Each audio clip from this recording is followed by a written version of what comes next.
Estimados, tengan todos una muy buena tarde. Es un gusto para nosotros compartir este espacio nuevamente con ustedes.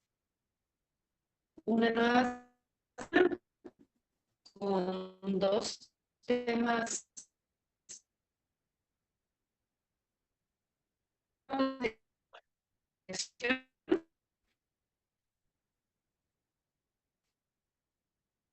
El tema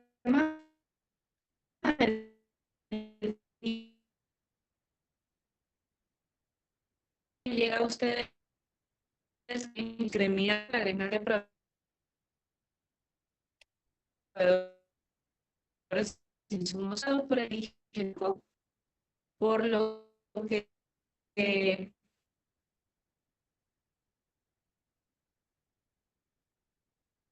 Sí, perdón a todos.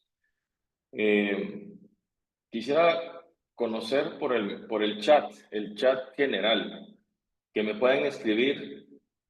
Entiendo que a Estefanía no le escucharon, pero quiero por favor que todos me logren escribir si me logran captar el audio. Sí, Diego, Javier, Lucero, Dani. Ah, vaya, perfecto. Vaya, listo. Muchas gracias a todos. Carlos, Argueta, Sergio Recinos. Muy bien. Vamos a iniciar entonces. Nos encontramos en Santa Lucía, Cotzumalguapa. Tuvimos hoy la oportunidad de estar por la mañana en un ingenio, La Unión, tomando un tema que ustedes ya tuvieron hace algunos días, que fue sobre camas biológicas.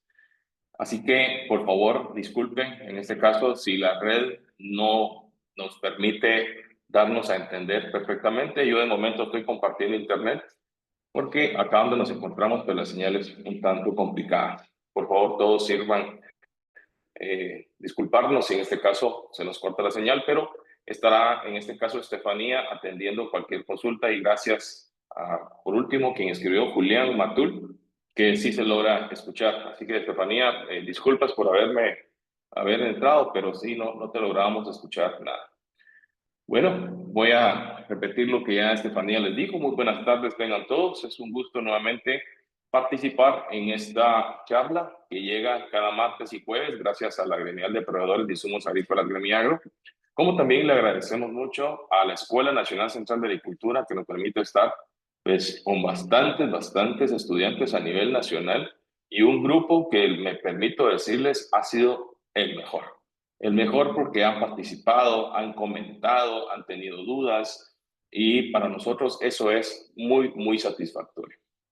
Hoy me permito presentarles a ustedes un tema que seguramente han escuchado de la voz de muchas personas, de muchos comités, de muchas asociaciones, de muchas organizaciones que al final lo que quieren es algunos velar por los productos agroquímicos y otros, en contrario, tratar la manera de irlos bajando o de irlos sacando del mercado.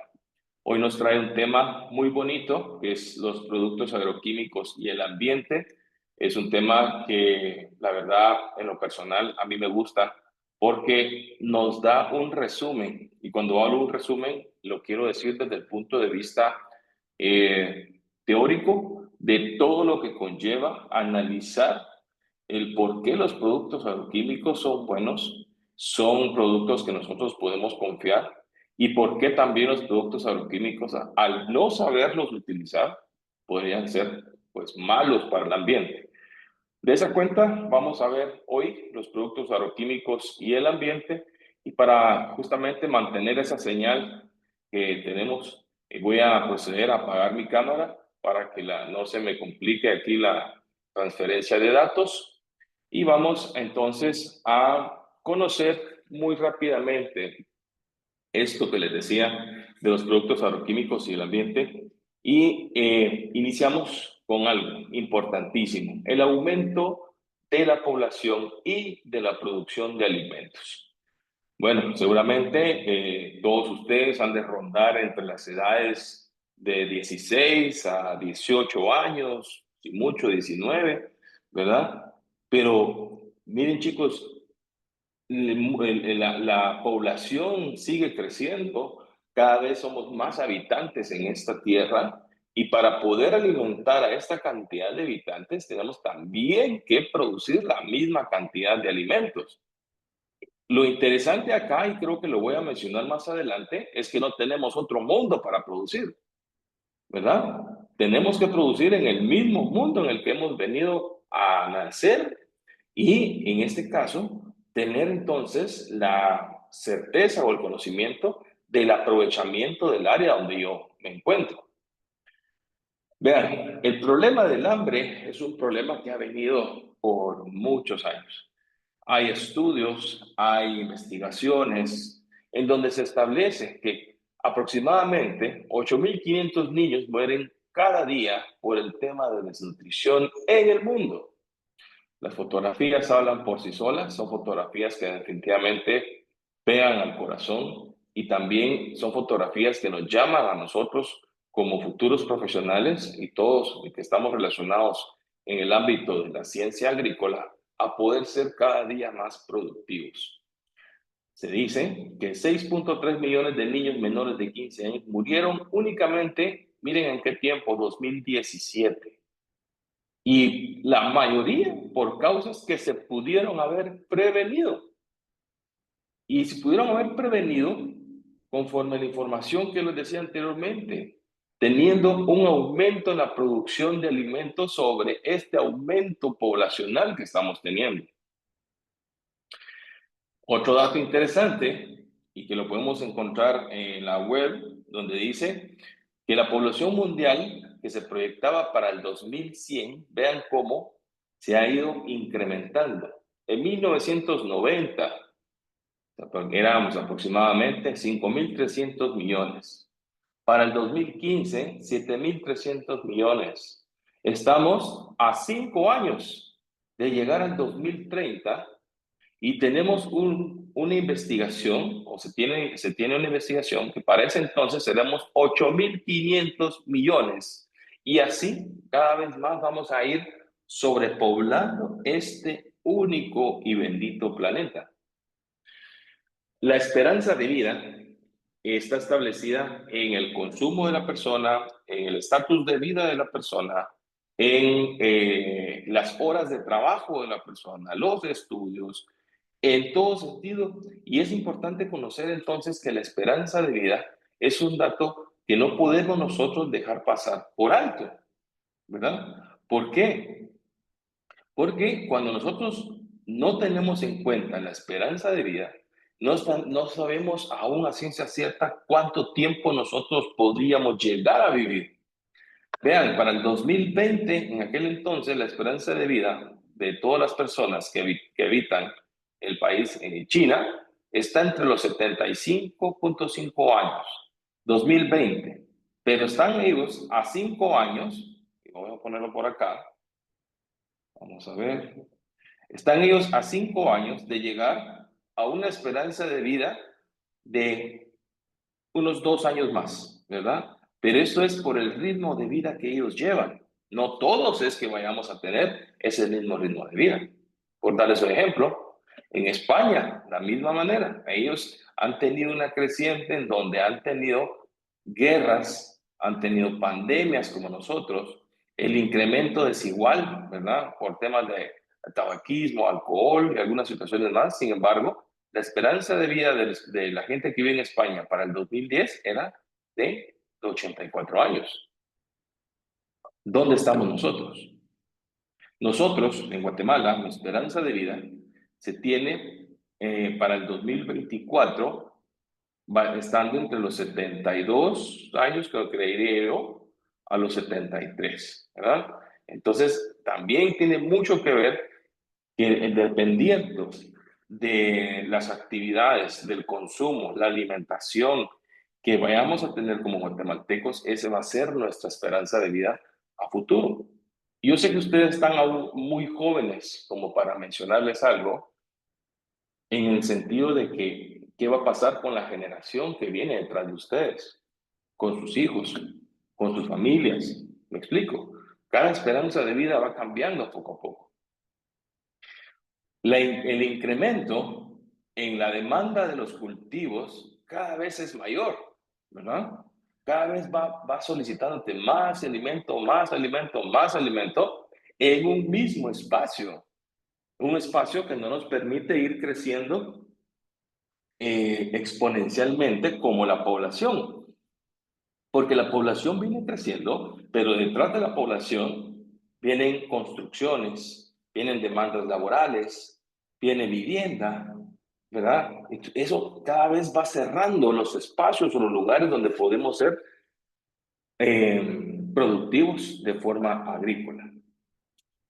Ok, tomemos entonces en consideración mayor población y mayor riesgo o mayor producción de alimentos. Veamos en este caso, si hablamos de la ingesta diaria de los animales, estamos hablando de un cerdo, aproximadamente necesita 3 kilogramos de alimento por día. En el caso de las aves, 100 gramos de alimento por día. Y en el caso de las reses, va a necesitar un aproximado de 15 kilogramos de alimento por día. ¿verdad? Aquí está todo el resumen. Pero en este sentido, también como adultos nosotros tenemos que ir generando alimento para que estos animales que nosotros ahorita estamos platicando también puedan ser un alimento adecuado para nosotros. No es el hecho que solamente vamos a cultivar para alimentarnos como humanos, sino que también que vamos nosotros a cultivar para que estos animales también puedan crecer, se puedan reproducir, para luego nosotros aprovecharlos como alimento, ¿verdad? Un alimento que seguramente nos va a dar esas vitaminas, esos minerales, que no siempre nos los va a dar el alimento que producimos en la tierra. Por eso es importante también que la población humana va creciendo, como la necesidad de incrementar la población animal va en conjunto con ello. Veámoslo bajo este tipo de estadística, ¿verdad? Veamos que para alimentar la población, ¿verdad? En el 2050 se estima que la producción va a subir de un 70 a nivel mundial, un 70%, a un 100% en los países de desarrollo, ¿verdad? Todo va en incremento. Vean cómo inició en este punto y hacia dónde va, en este caso, la producción estimada. Y sabemos que hay estimaciones que hablan sobre una producción necesaria y también va en esa línea. Todo va creciendo, todo va hacia arriba y es ahí donde tenemos nosotros que prepararnos para poder seguir siendo entes de cambio, para que podamos nosotros poder ir creciendo en la implementación de nuevas técnicas, la generación de nuevos cultivos, la investigación sobre alimentos ricos en proteínas, en minerales, en vitaminas, sin necesidad de abordar a lo mejor mucho espacio. De esa cuenta, hoy en día se han creado sistemas de cultivos controlados, como los que se hacen bajo condiciones de invernadero, macrotúneles, microtúneles, casas maya. Están también los que son estos cultivos que son sobre riego, se me va el nombre ahorita, pero en realidad hay que ir viendo también qué espacios podemos ir ocupando y no solamente que sean en el campo. Tenemos que ir aprovechando las áreas, aprovechando las horas de luz, aprovechando al 100% todo lo que nosotros podamos aportarle, en este caso, a la producción agrícola. Miren este punto. Mientras aumenta la población mundial, más gente deberá alimentarse, como les decía yo, en una misma superficie de tierra. Una misma superficie de tierra, no lo olvidemos, porque un mundo tenemos, como les decía anteriormente, y es el único donde nosotros vamos a poder producir lo que necesitamos para satisfacer las necesidades de esa población que cada vez más está en aumento, que cada vez más está creciendo, cada vez más demanda una mayor y mejor alimentación a nivel mundial. Y cuando hablo a nivel mundial, es porque hay productos que de Guatemala salen de sus fronteras como productos entran de sus fronteras hacia Guatemala, ¿verdad? Importación, exportación.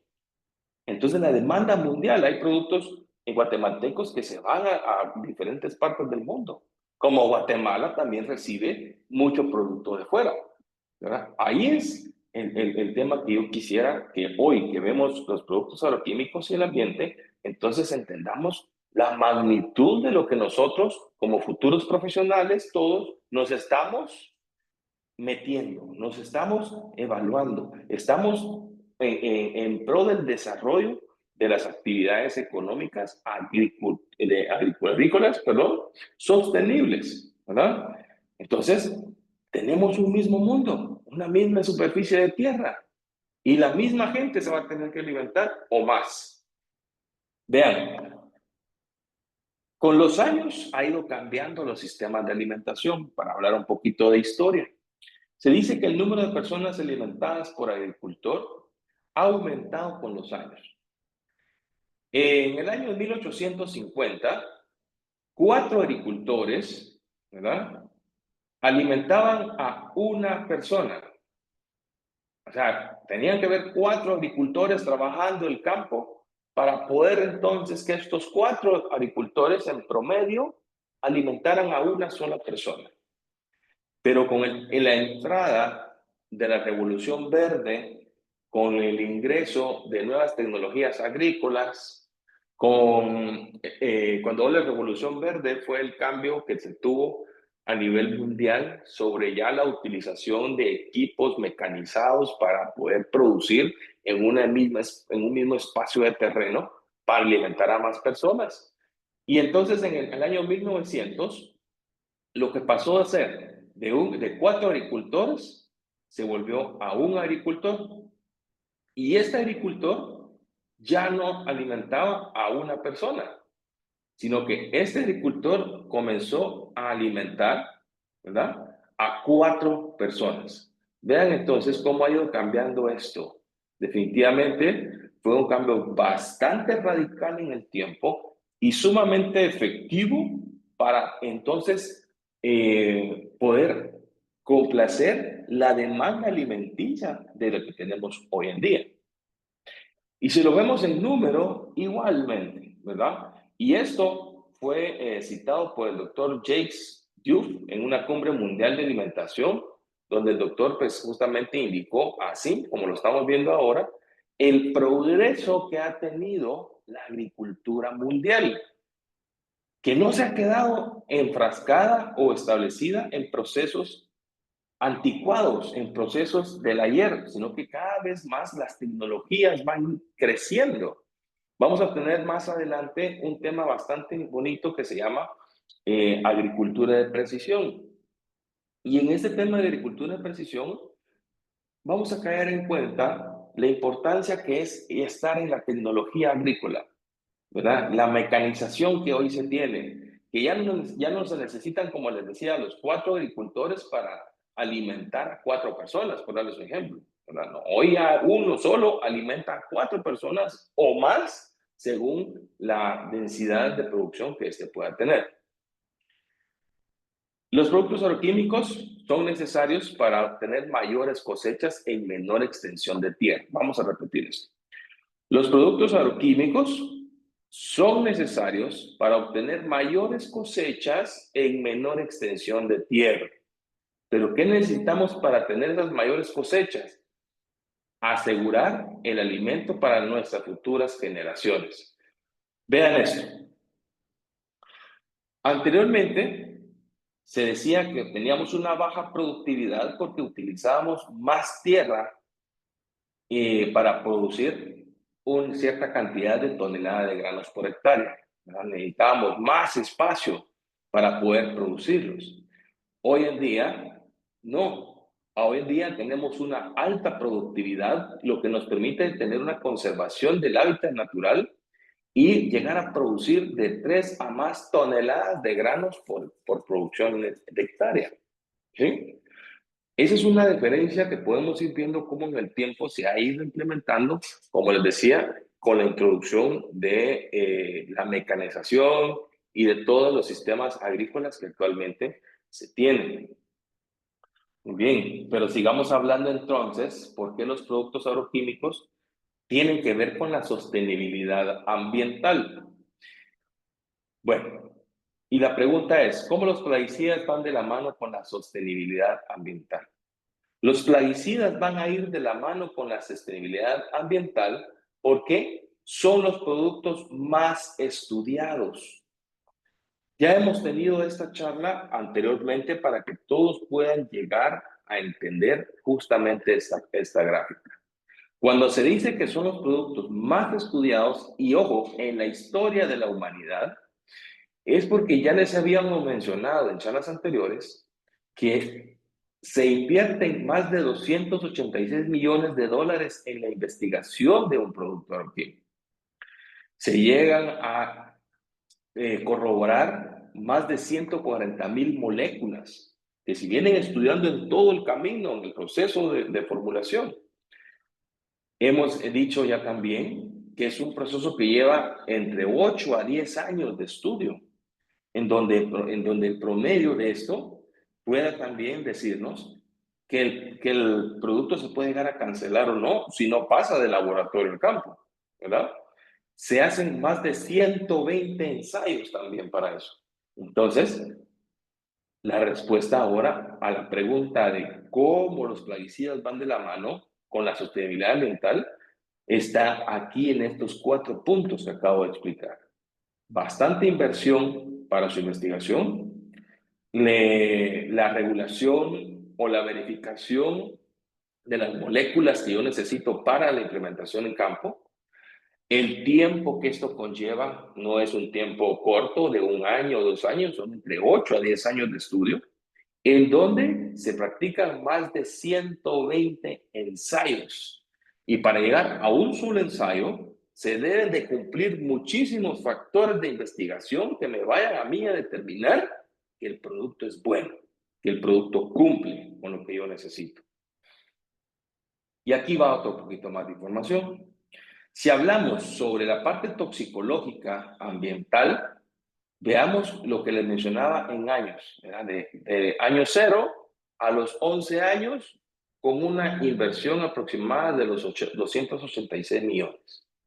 Pero dentro de la investigación de los productos agroquímicos, cuando hablamos de años, también hay estudios que se llaman estudios ecotoxicológicos, que los vamos a ver más adelante, en donde entran en cuenta, ¿verdad?, todos los animales que se les hacen estudios de toxicidades, lo que pueda pasar sobre ellos, y estos animales son llamados también grupos no objetivo.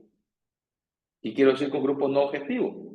Porque no son el grupo que nosotros queremos controlar. Por darles un ejemplo, la lombriz coqueta roja, las abejas productoras de miel, ¿ya? Son dos seres vivos que no son los que yo en realidad quiero controlar al momento de aplicar un producto para control de malezas, por darles un ejemplo, para aplicar un producto para control de ácaros, ¿ya?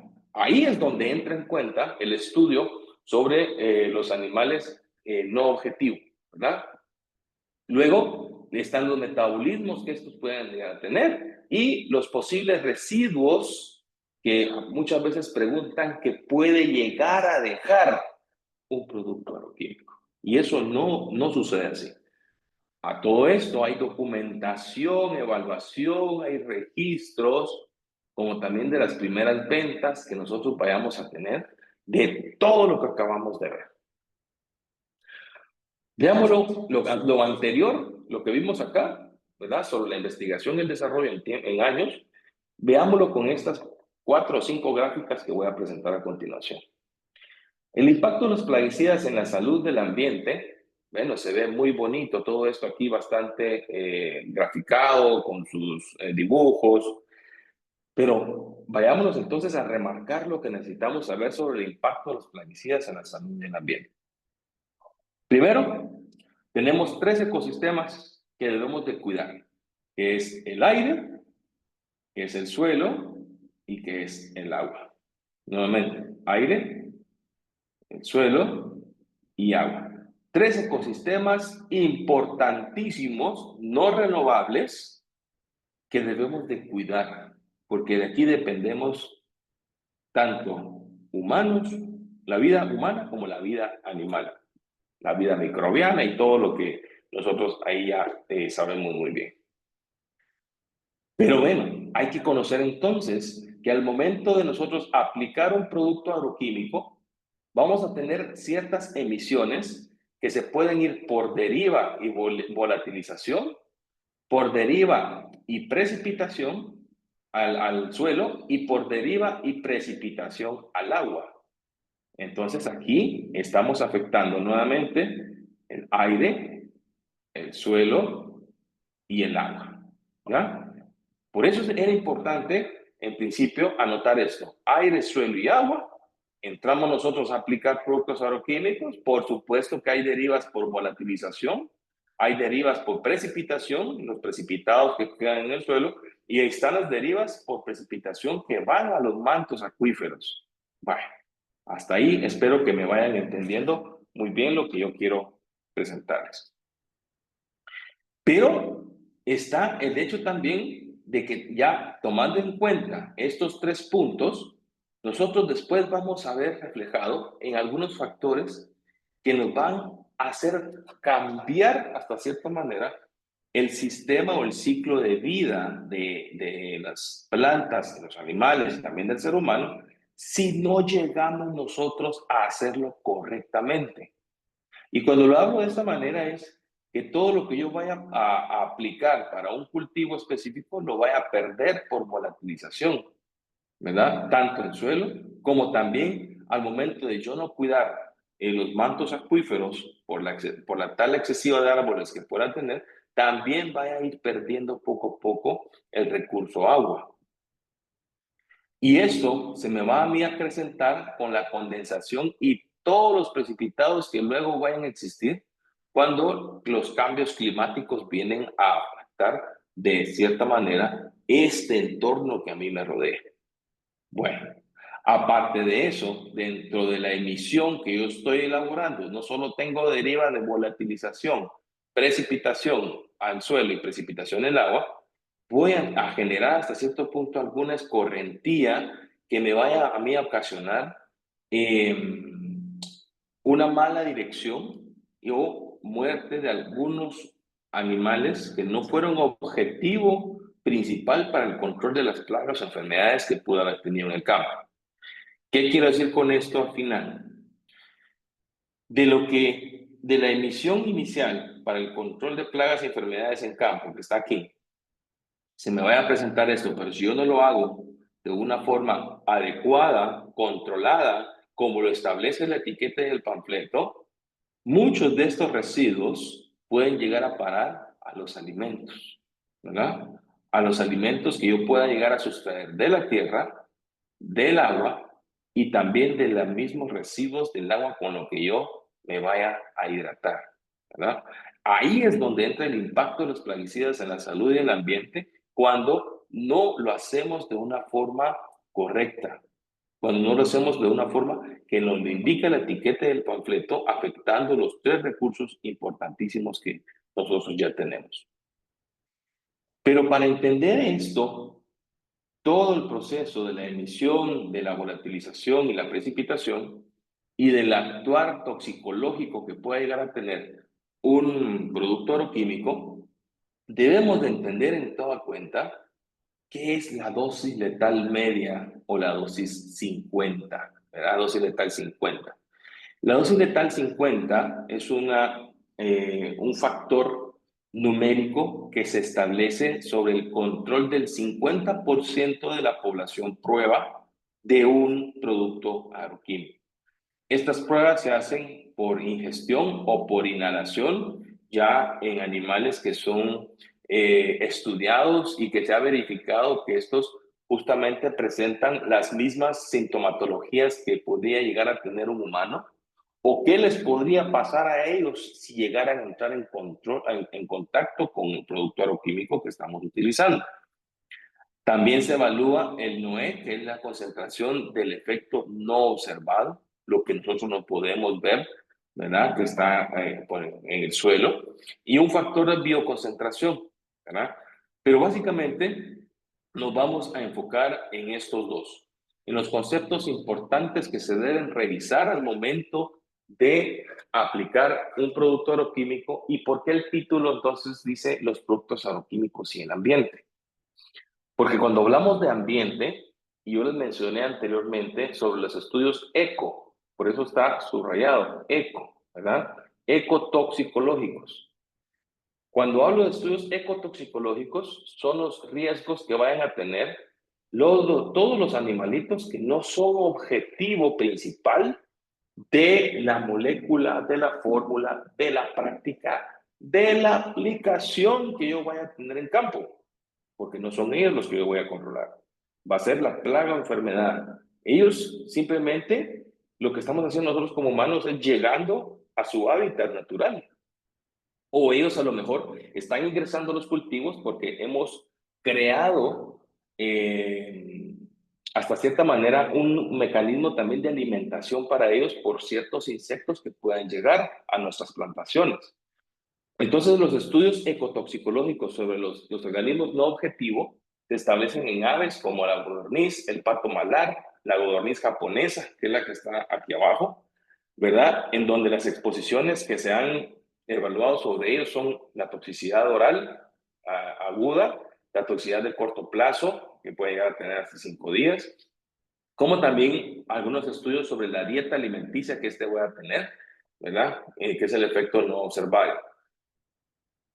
Con esto quiero que todos podamos conocer que dentro de los organismos no objetivos, aparte de las aves, también están los peces como la trucha, el pez dorado o la carpa, que son los que se llegan a investigar sobre algunos residuos que se puedan precipitar en el agua y que ellos puedan tener contacto accidental, ¿verdad?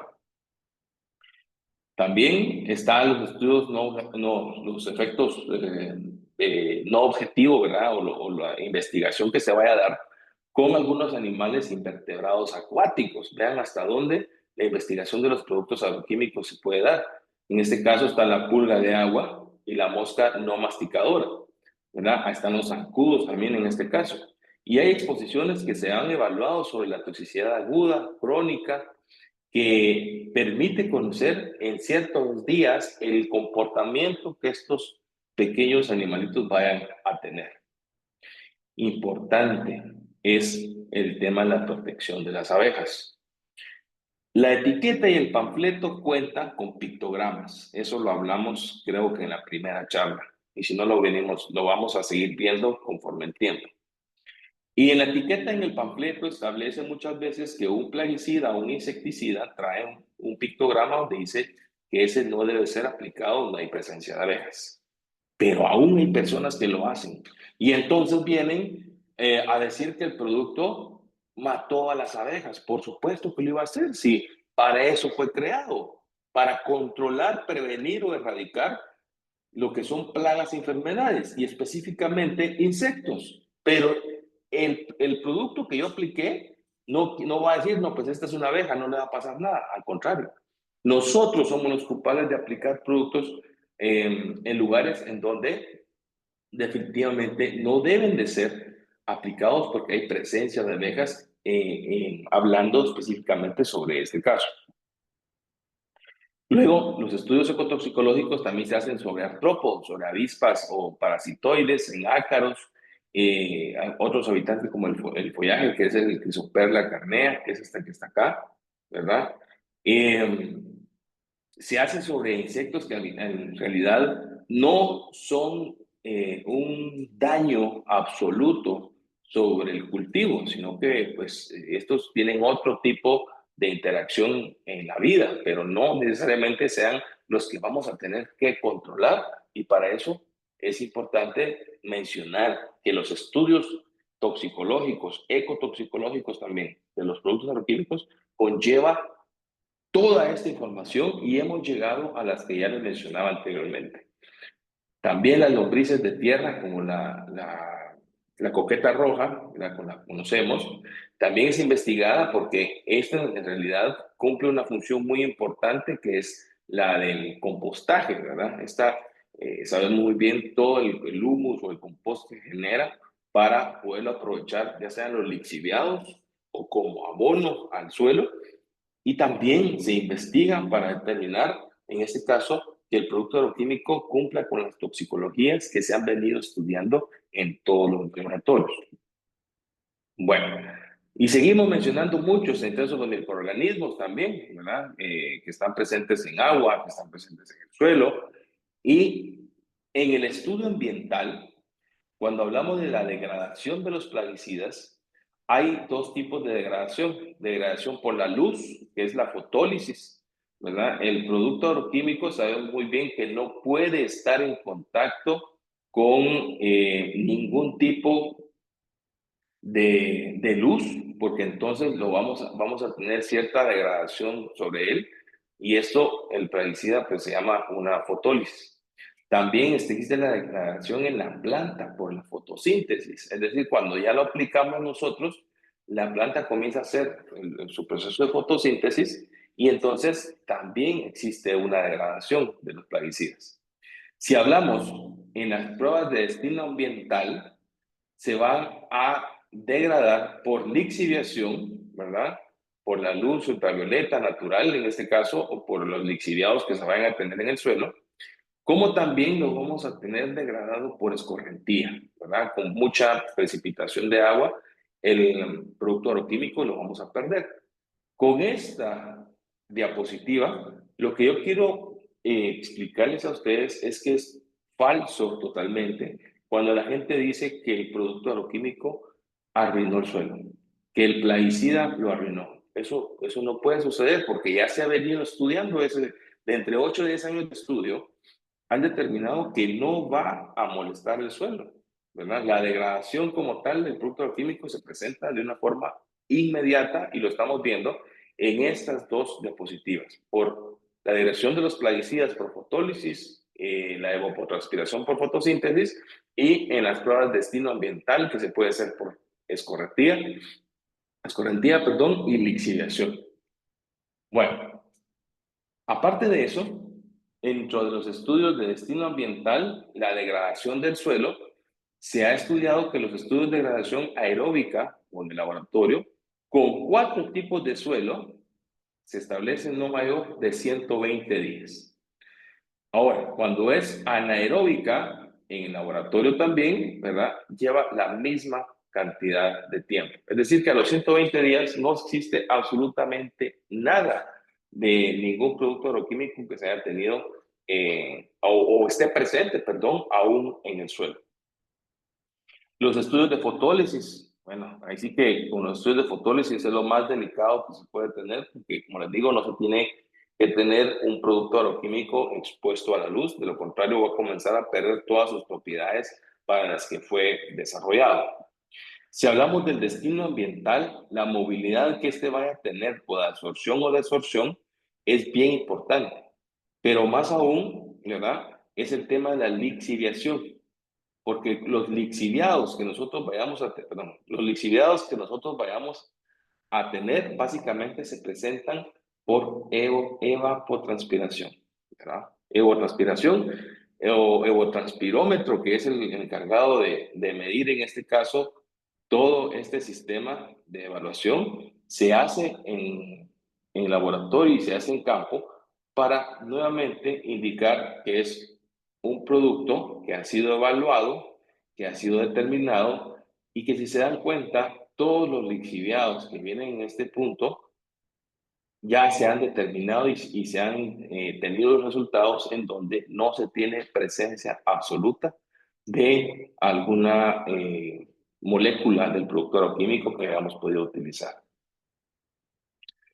Estudios de destino ambiental sí establecen, y hay una charla más adelante que se llama la curva de degradación de un plaguicida. La curva de degradación de un plaguicida, para poder entenderla por el momento, es una curva de degradación donde se mide el límite de detección, el nivel no detectable y el límite máximo de residuo del producto que pudo haber tenido, ¿ya? Esta medida de verificación se hace primero en el vértice X, podría ser acá. Se puede tener que son los días de aplicación los que se van a medir, ¿verdad? Y en el Y estarían los miligramos por kilogramo de las partes por millón de ese producto utilizado. Entonces, para hacerlo en resumen, porque esta charla la tenemos más adelante, el producto agroquímico se aplica en este punto, ¿ya? Pero hay un límite máximo del residuo, es decir, donde va a estar presente y va a ser básicamente en el día 22, por ahí más o menos. Ahí vamos a tener un límite máximo de residuo. Hasta ese punto vamos a tener lo que es la declinación de los residuos, pero aquí aún está presente. ¿Cómo vamos a determinar un límite máximo de residuo o cómo vamos nosotros a conocer cuándo voy a cosechar? ¿Cuándo es la oportunidad de poder cosechar lo que yo ya fumigué? Bueno, tenemos que observar el panfleto porque la etiqueta no lo tiene. En el panfleto me va a indicar a mí cuántos días posteriores a la aplicación yo puedo cosechar y es lo que hemos venido mencionando como punto, el periodo de carencia, perdón, periodo de carencia es lo que hemos venido nosotros platicando, que es el tiempo que transcurre entre la aplicación y la cosecha del producto, ¿verdad? Luego, toda esta investigación va a llevar a un límite de detección. El límite de detección va a estar por este lado y definitivamente ya no va a ser detectable en este punto, ¿verdad? Ya no hay residuo, no hay absolutamente nada y eso es gracias a las investigaciones que se han ido haciendo para que los agroquímicos sean amigables con el ambiente. En resumen, todo lo que hemos venido viendo en esta tarde hace ver entonces qué importante es que los productos agroquímicos tengan cada vez más esa investigación, que sean hoy en día los productos más estudiados, que se vayan determinando los efectos que puedan tener sobre los grupos no objetivo de los animalitos que hablábamos anteriormente. Y así también determinar un poquito más arriba el nivel de toxicidad que pueda tener para conocer entonces por qué las bandas toxicológicas de los productos agroquímicos vienen en los frascos. ¿Por qué va a ser rojo la banda toxicológica? ¿Por qué va a ser, perdón, por qué va a ser amarilla? ¿Por qué va a ser azul? ¿Por qué va a ser verde? También todo esto se tiene que ir evaluando dentro del mecanismo de la investigación para cumplir con la demanda alimenticia que tenemos a nivel mundial. Todos los días nos alimentamos 3 veces o más al día. Pero ¿de dónde viene ese alimento? Sea un alimento animal, sea un alimento vegetal, sea un alimento de grano, de la tierra, del mismo espacio que tenemos hasta hoy para alimentar a esa gran población que viene en camino. Y bueno, siempre el recordatorio es que un producto agroquímico utilizado con las recomendaciones indicadas de la etiqueta y aplicando las buenas prácticas no deberá causar riesgo inaceptable a la salud o al ambiente. Todos nosotros, los que estamos hoy conectados, tenemos una tarea bien importante y es poder llevar este mensaje a los agricultores, a los consumidores, a los compradores y todavía hablarle a aquellas personas que no creen o que consideran que los productos agroquímicos son malos, que no funcionan. Ajá, y entonces, ¿cómo vamos a alimentar a las personas? ¿Cómo nos vamos a alimentar nosotros? ¿Me explico? Aquí toda la vida continúa, cada vez vamos siendo más gente en este mundo y necesitamos cada vez más alimentos para cubrir esa necesidad. Dentro de los programas ambientales que tenemos en Gremiagro, ¿verdad? Uno importante como el que dimos hoy fue camas biológicas. Nosotros apoyamos bastante a Arequima con el tema de la Alianza por una Agricultura Sostenible. Hemos hecho un equipo de trabajo bueno. También en Gremiagro apoyamos al programa Haz tu parte con una representación en la mesa técnica de del Comité Guatemalteco de Plásticos, COGUAPLAST, y nuevamente esto se cierra en el círculo de volver a generar la creación de camas biológicas para poder, en este caso, contener todo el agua contaminada, producto del llenado de los equipos de aplicación, producto de las mezclas de los equipos y también del lavado de todo lo que nosotros pudimos haber utilizado entre equipos de aplicación y equipos de protección personal.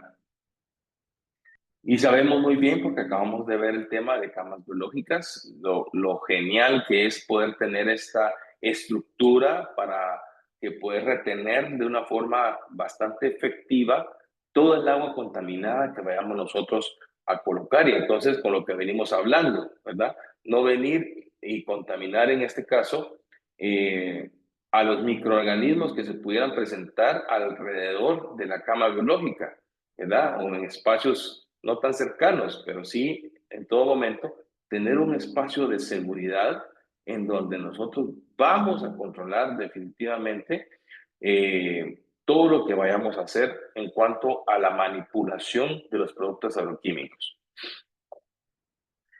Les hablaba de la agricultura por la Alianza por una Agricultura Sostenible. Esta pues, fue marcada en el año 2020, en enero de 2020, y lo que nosotros en realidad con Agriquima, lo que queremos es que esto sea al final una solución ambiental nuevamente para el manejo de envases vacíos, sea también en este caso una disminución en la contaminación por los desechos plásticos que podemos observar que hay personas aún que los tiran en los ríos, los dejan abandonados o los queman. La salud y la seguridad para los agricultores, que esto se resume en cumplir siempre con el tiempo lavado de los envases vacíos, ¿verdad? Bueno, nos acuerdan muchas normas, muchos acuerdos a nivel nacional, y entonces seguimos adelante con este trabajo. No olvidemos siempre que los envases vacíos de productos agroquímicos los debemos de depositar en los minicentros de acopio más cercanos. Y en este caso, Agriquima ya tiene el control sobre ellos y ellos pasan pues, recolectando todo el envase plástico que esté depositado ahí para llevárselo a una persona tercerizada quien hace el trabajo justamente de convertirlo en estas pequeñas varías, ¿verdad? Que son como casetas que nos permiten entonces poder volver a utilizar el plástico, ¿verdad? Y pues obviamente va a ser de mucho beneficio para todos los agricultores. Les mencionaba, haz tu parte, y como les decía, esto es una pequeña parte de lo que se hace en Coguaplast, en la Comisión Guatemalteca de Plástico, y en esta mesa técnica, Coguaplast tiene este programa que da charlas sobre el manejo del plástico de un solo uso, como también de todo el plástico que se está utilizando. Estamos muy de la mano con ellos participando para poder nosotros generar esa inquietud o ese conocimiento sobre qué hacer con el plástico, cómo lo podemos aprovechar, ¿verdad? Se establecen charlas a docentes, a niños, a agentes multiplicadores como ustedes y algunos colaboradores de empresas también como un requisito de certificación.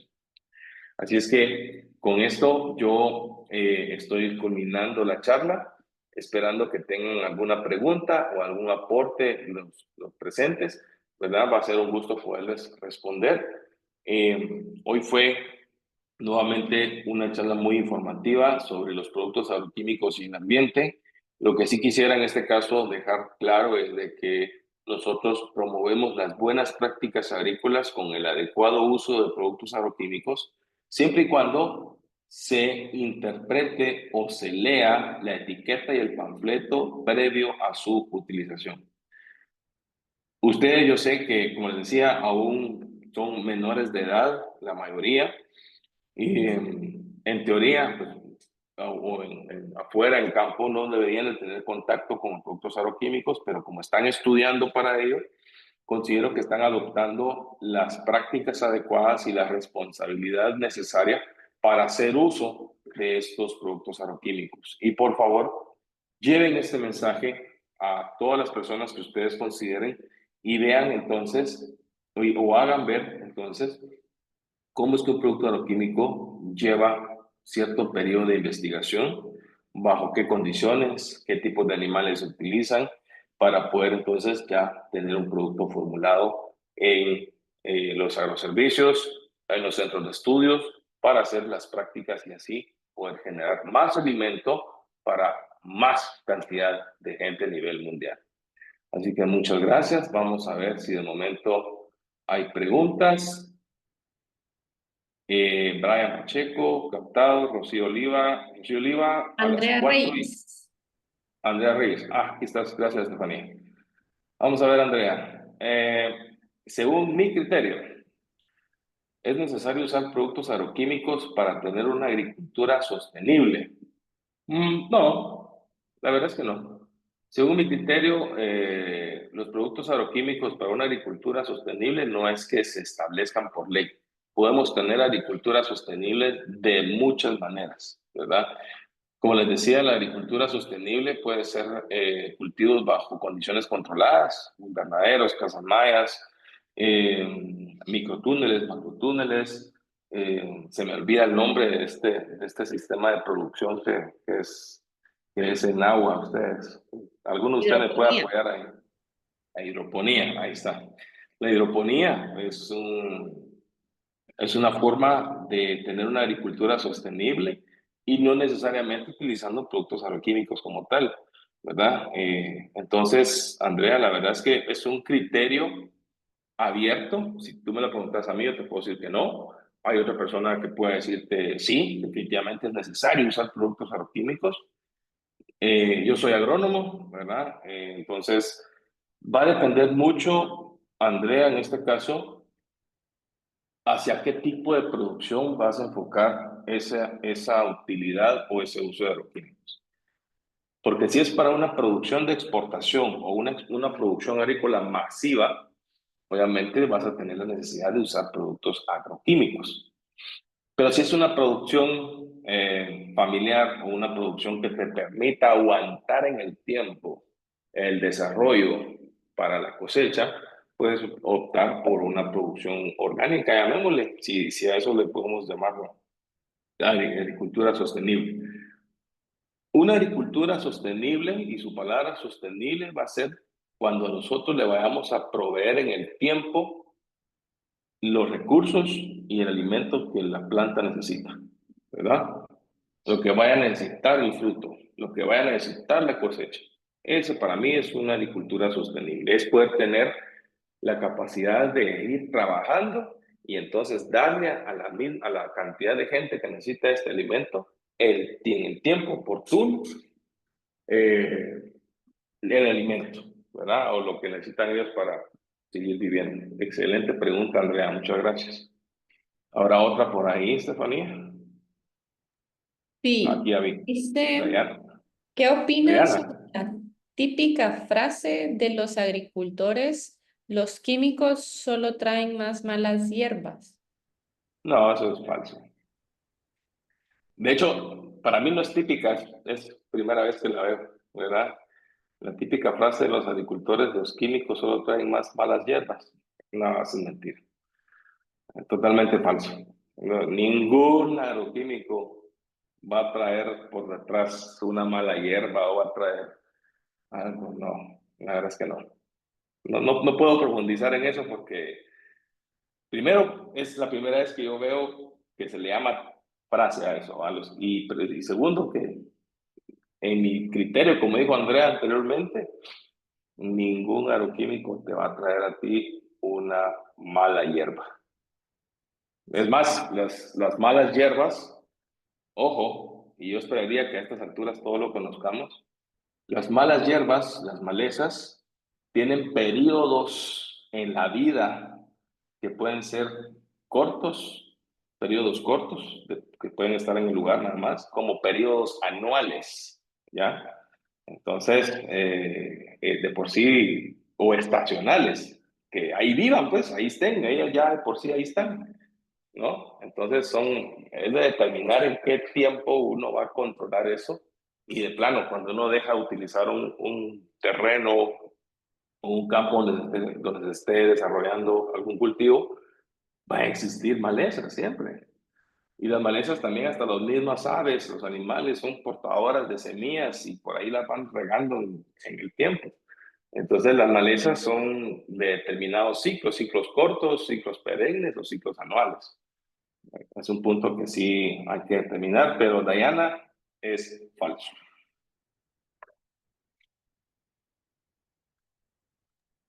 Bueno, Luis, con eso tendríamos, cerraremos el espacio de las preguntas. No hemos recibido otra pregunta para poder responder. Entonces, si quieres, los puedes invitar nuevamente a que nos sigan en las redes sociales y a recordarles en dónde pueden ver estas grabaciones por si quieren repasar algún tema que hemos estado platicando. Muchas gracias, Estefanía, por la compañía. Sí, la verdad es que a todos, muchas gracias nuevamente también por estar tan presentes. Es un excelente grupo. Este ha sido un año que hemos iniciado con el pie derecho con todos. Yo les invito a que nos puedan seguir siempre en nuestras redes sociales como @gremiagro, escribirnos a info@gremiagro.com para pues, solventar alguna duda o seguimiento de lo que quieran tener. Eh, Todas estas charlas, nosotros tratamos la manera de ir actualizándolas. No siempre van a ser las mismas o el tema sea el mismo, pero el contenido diferente y las encuentran en el canal de YouTube como como Gremiagro. Y entonces ya ustedes pueden ingresar a la charla de su interés, camas biológicas, y los agroquímicos y el ambiente, pueden ingresar a conceptos generales de agricultura y todo lo que nosotros tenemos, ustedes pueden llegar y descargarla completamente gratis, ¿verdad? Entonces en YouTube nosotros tenemos estas charlas y ya en las demás redes sociales nosotros pues subimos fotografías de las actividades que estamos desarrollando, algunos tips de agricultura y pues ahí estamos siempre presentes para ustedes. Muchas gracias por la atención a cada uno, en un número bastante bonito de participantes y estaremos de vuelta para el día jueves con el tema, vamos a ver, no, de hecho el día jueves no tenemos participación según la agenda que me presentaron con anticipación de la ENCA. El día jueves no tenemos intervención, pero sí regresamos el 25 del presente mes con el tema sobre importancia de la conservación del suelo y agua, para que vayan tomando en cuenta. Entonces, el próximo jueves, compañeros, descuiden, no va a haber charla, hay agenda ya programada con ustedes. Vamos a ver, una última, Christopher Cantoral. Si un fertilizante, hay una pequeña falta por ahí, Cantoral. Si un fertilizante vencido se volatiliza, ¿afectará más al ambiente? No, creo que ya se volatilizó. Lo único es que va a depender qué cantidad de producto vaya a ser, ¿no, Christopher? Tampoco es que se vaya a volatilizar un tonel de producto agroquímico. Ahí sí considero que van a hacer bastante daño, pero eso ya es algo premeditado, que alguien lo va a hacer bajo un consentimiento. Pero cuando lo estás aplicando, te decía, se va al ambiente, pero si lo haces bajo las recomendaciones que establece la etiqueta del panfleto, no creería yo que tendría un efecto dañino al ambiente. Lo va a tener si solo si se haga todo lo contrario a lo que establece el panfleto y la etiqueta, Aquí tal vez ¿verdad? era agregar, Luis, Dale. el impacto ambiental puede ser mayor, especialmente si hablamos de un fertilizante nitrogenado, porque puede liberar óxidos de nitrógeno o amoníaco cuando se degrada. Entonces, esto contribuye claramente a una contaminación del aire y a lo que conocemos como lluvia ácida, ¿no? Porque Ajá. el amoníaco cuando es liberado, pues puede generar estas partículas suspendidas en la atmósfera y esto puede, pues, consecuentemente afectar la calidad del aire y, pues, obviamente la salud del ser humano. Eso sería basándonos específicamente en los fertilizantes nitrogenados. Muchas gracias, Estefanía. Excelente la aportación. Muy buena. Vamos a ver por aquí. Suni, Pochola. ¿Qué puede hacerse contra un virus?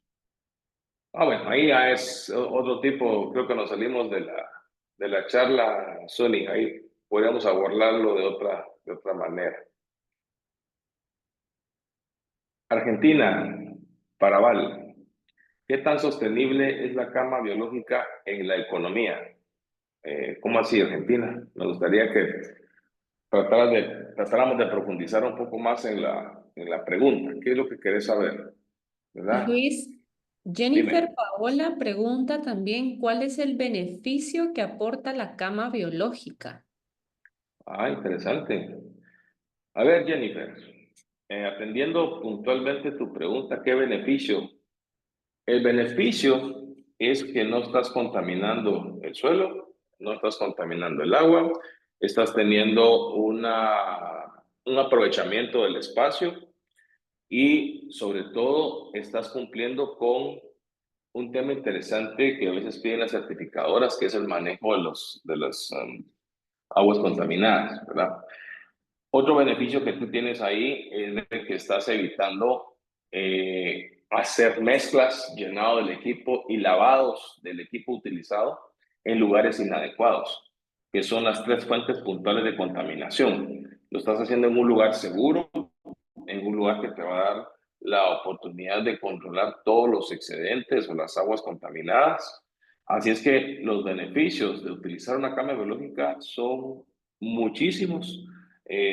Nosotros promovemos mucho esta práctica y dentro de lo que yo te acabo de decir son para nosotros pues, los principales, ¿verdad? La cero contaminación de agua, cero contaminación de suelo y obviamente tener espacios seguros para llenado, para mezcla y limpieza de equipos de aplicación que cumplan con todos los requisitos medioambientales, considero que la cama biológica es muy efectiva.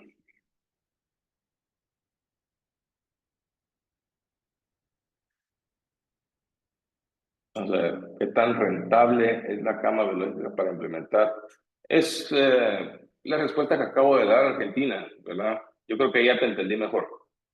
También Eh, por este lado, creo que sería importante mencionar que la charla de camas biológicas fue subida el día de hoy a nuestra plataforma de YouTube, tal como tú estabas mencionando hace un momento.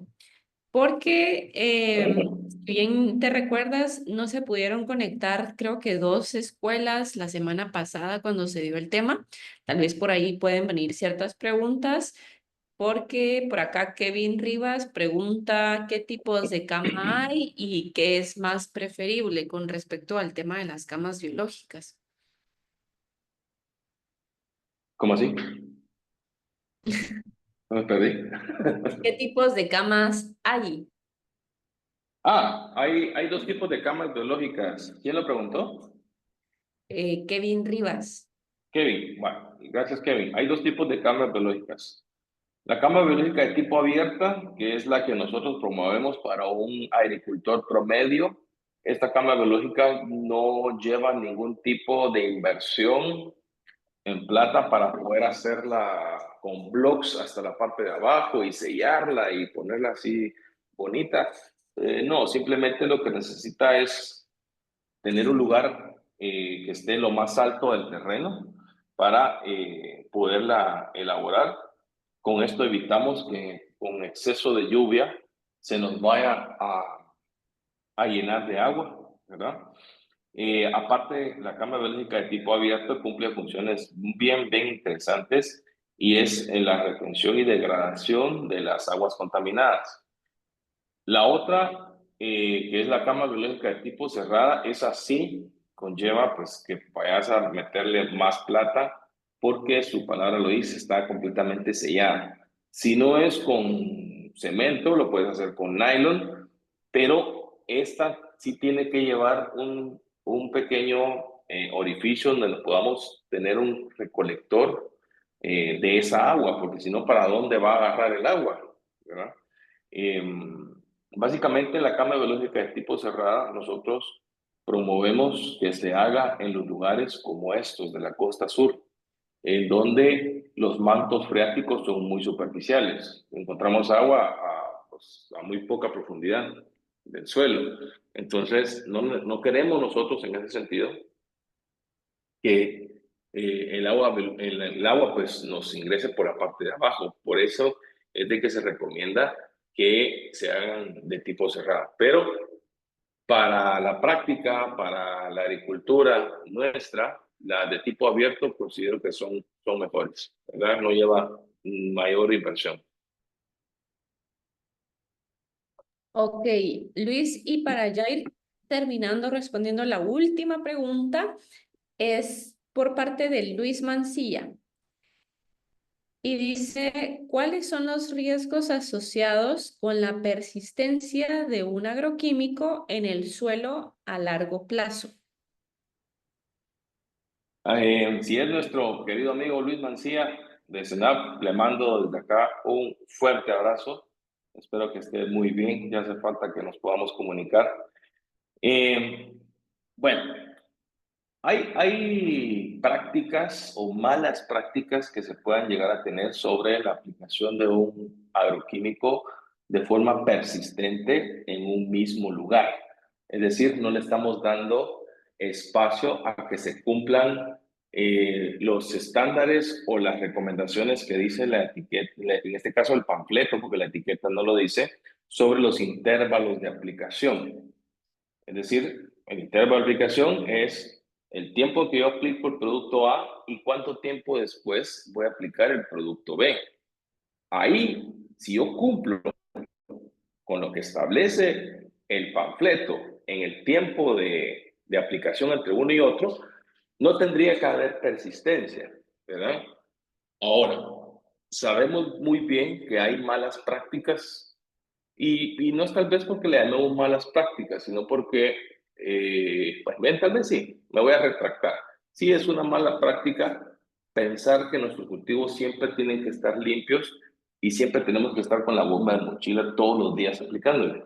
Ya el producto agroquímico fue investigado. Ya el producto agroquímico lleva una toxicidad que le permite a uno conocer el grado, ¿verdad? De presencia o de control que va a tener y de esa cuenta se establece el periodo de carencia, que es la aplicación, el tiempo de aplicación y la cosecha, el intervalo de aplicación, ¿verdad? Que ya lo dije anteriormente, entre un producto y otro, como también el periodo de reingreso al área. Son puntos que están escritos en el panfleto que yo considero, mi amigo Luis Mancía, que va a ser un riesgo si nosotros no atendemos lo que establece el panfleto, ¿verdad? Obviamente, el estar aplicando en el mismo lugar en un periodo corto de tiempo sí puede ser dañino. Ahí sí yo no puedo decir que se va a degradar y que va a pasar esto, porque lo que hablamos anteriormente sobre los productos agroquímicos en el ambiente es con relación a que se cumpla lo que está escrito de la investigación y lo vemos resumido en la etiqueta y en el panfleto, ¿verdad? Entonces, el llamado aquí es que antes de aplicar un producto agroquímico lo leamos, sepamos cuál es el intervalo de aplicación, confiemos en que en ese tiempo no va a pasar absolutamente nada porque ya me han dicho que tengo que esperar tantos días para una próxima aplicación,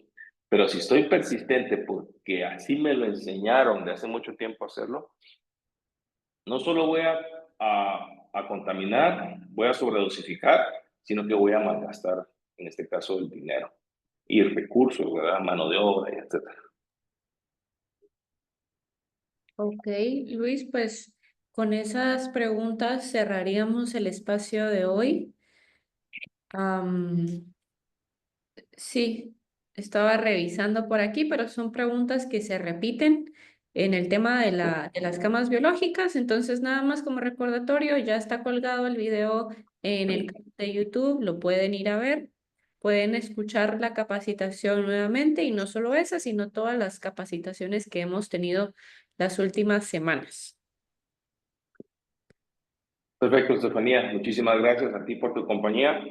Eh, yo les deseo a ustedes una excelente tarde. Como les repito, ya por temas de agenda previamente establecida, no tenemos actividad el próximo jueves, pero sí el martes con el tema que les mencionaba sobre el aprovechamiento del suelo y agua, ¿verdad? O cómo podemos en este caso cuidarlo. Un fuerte abrazo a todos, qué bueno que se hayan podido conectar, excelente grupo nuevamente y lo menciono por tercera vez. Agradecemos a la Escuela Nacional Central de Agricultura la oportunidad que nos da, las excelentísimas gestiones de parte de CENAF, de mi querido amigo y hermano Luis Mancía, que también ha creído en este programa de capacitación que damos nosotros, que es una puerta al conocimiento y a poder entonces platicar sobre agricultura, ¿verdad?